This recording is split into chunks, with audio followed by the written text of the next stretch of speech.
গীতার প্রথম অধ্যায়ের ২৬তম শ্লোক আজকে আমরা শিখব।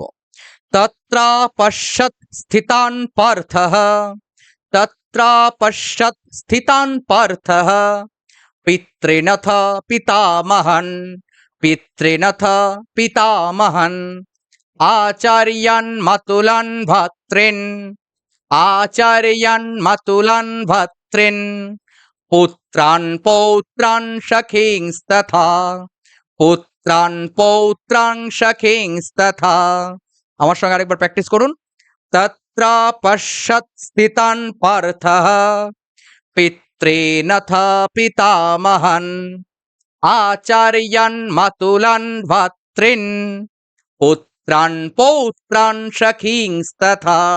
দেখুন এখানে দুটো দীর্ঘস্বর, পৌত্রান সখিং, পৌত্রাং সখিং, পয়ে ঔকার এবং ক্ষয়ে দীর্ঘিকার, ঔকার এবং দীর্ঘিকার দুটোই দীর্ঘস্বর, তাই আমরা একটু দীর্ঘ টানছি। পৌত্রাং সখিংস্তথা। পাঠ করতে পারছেন কিনা, শিখতে পেরেছেন কিনা অবশ্যই নিচে কমেন্ট করে জানাবেন।